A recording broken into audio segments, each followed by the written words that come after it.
my submission for the coding challenge for Nimble. And the first part of the coding challenge is to deploy Nginx, Flask, and Postgres using Terraform, Docker, and Ansible. So we have that set up right here. Here's my Ansible file. It has a lot of resources in it, and that's because this is scalable infrastructure that is containerized, that has auto scaling, that can easily be tuned, that has redundant primary and secondary databases for failover, for tolerance. It has a load balancer. It has routes set up for the convenience of the engineers so that you don't have to remember IP addresses, you don't have to remember really long database names. So yeah, this is set up. We have app.py here, and this is the main API. And I went ahead and set it up here. And so this is localhost. This is the local version running. It's got an empty database right now. But I went ahead and made it so that it displays indices and robots, indices and items, indices and picks, and you can actually see that the real website that's deployed in AWS actually has indices and robots. It actually has indices and items. It has things deployed to it, and it has picks. And so you can tell the index, the date time, the robot, and the item index. And I just did this for convenience. This is, this wasn't in the instructions, but I figured this made sense. If you just go to sim2real.com, it's kind of like a dashboard. It just shows you what's in the database. So, getting started, we have this deployed using Docker. So I can show you that here. We have Docker Compose up. And so if we want to make code changes, it's fine. We just bring it down and then we bring it back up after making our code change, and it will go ahead and redeploy within seconds. So this is nice because you've got a really fast development cycle for the engineers, so the engineers can actually get a lot of work done very quickly. So we're already back up and running while we were talking. So localhost, if you refresh, it's back up again. And the next part of the document talks about adding a Flask web server to Terraform configuration, have it served by Nginx. So we've done that. Postgres database to the Terraform configuration. So we have done that. Make an Ansible playbook to connect with Postgres and set up the database.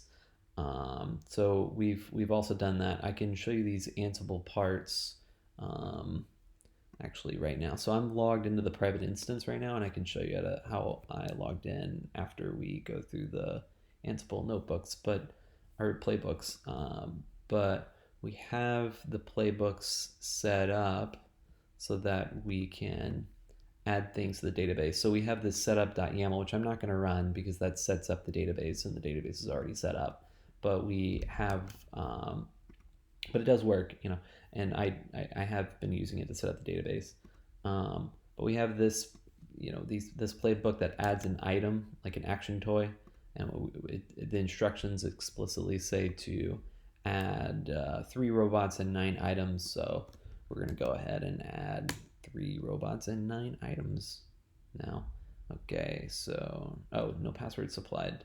So that's because we want to supply a password. So the first thing we would need to do actually is this part, export PG password, and make that equal to the database password. And the reason why you do this is because otherwise when you run your Ansible playbook, it's just going to ask for your password every single time, and that's annoying.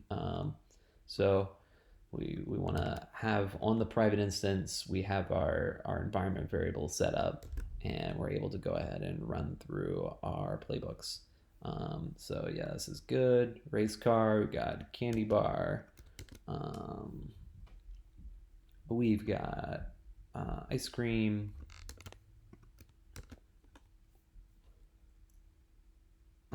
We've got big thing.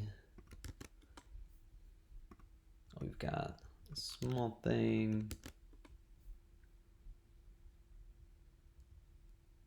We've got dull. We've got bucks. We've got envelope. So these are the 9 items that I chose to add to the database, and then we're also going to add some robots, right? So big robot, little robot,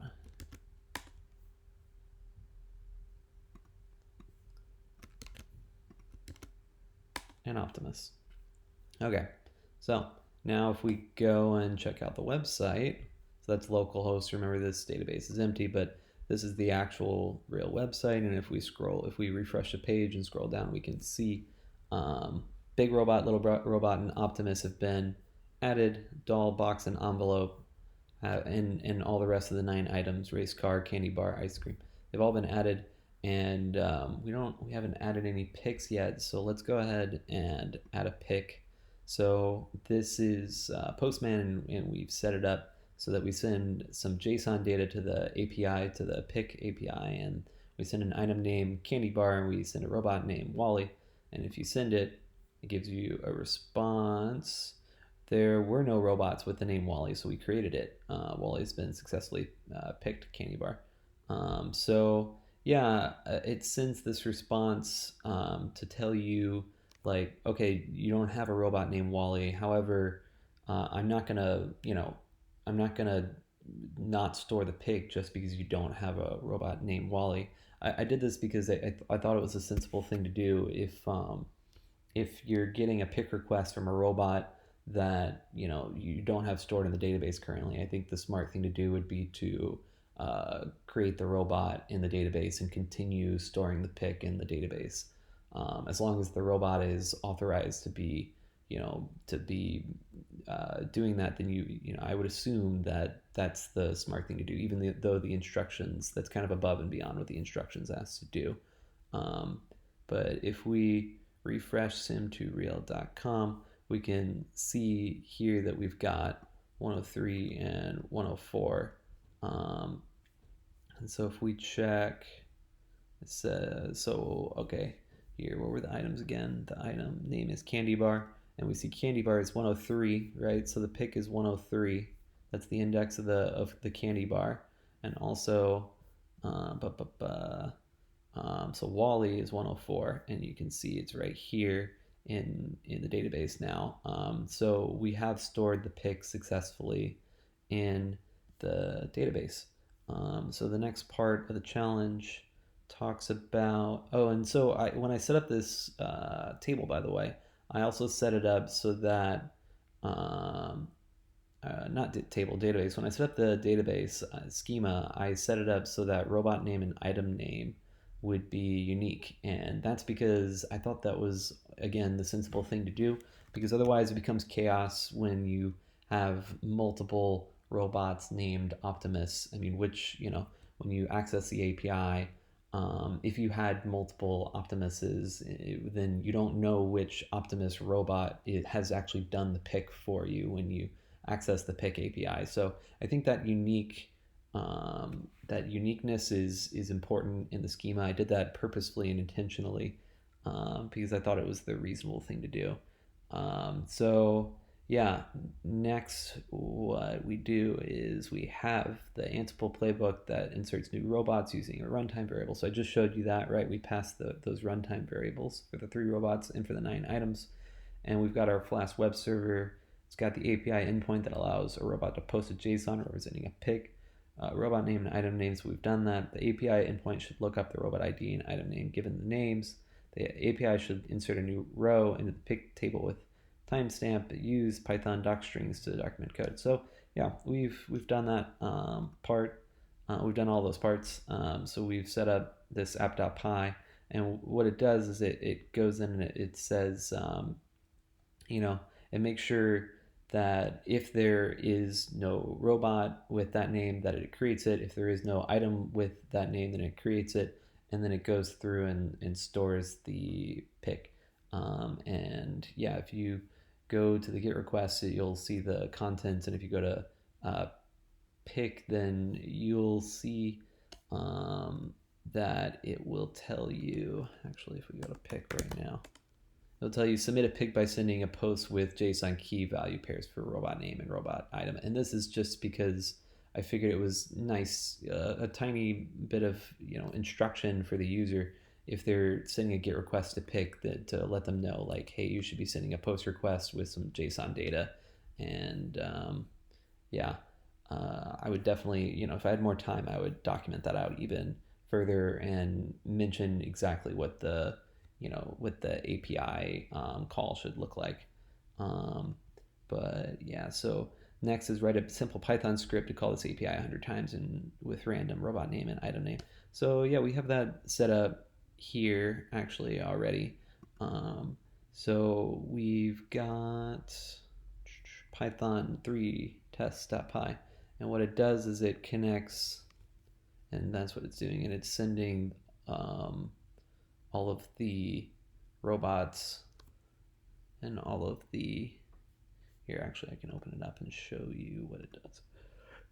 So it just randomly generates names and items for picks, and it does that 100 times just like the instructions ask, and then it tells you how many errors there were, if there were any errors, and prints out what the errors are if those happen. It also lets you know if there are connectivity issues, if you're having trouble, maybe you're offline or you're not connected in some way to the app.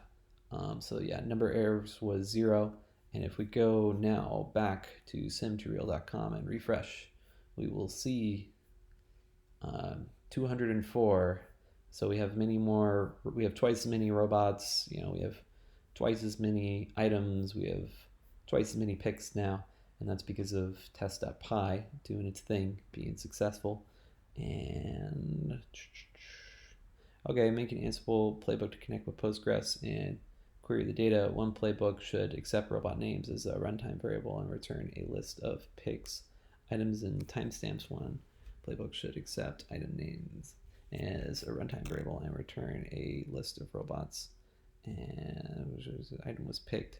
Okay, so we have that Ansible playbook, and I could show that to you here. I'm going to show that to you in part 2, actually.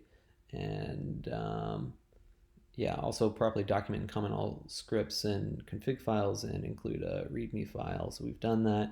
The README file has very detailed instructions about how to reproduce this infrastructure, how to set everything up, and how to use everything. And compress the project directory, include your name and the file name. And yeah, so we've done that. And great. That's it for this. And thank you for your consideration and thanks for your time. I really appreciate it. Yeah.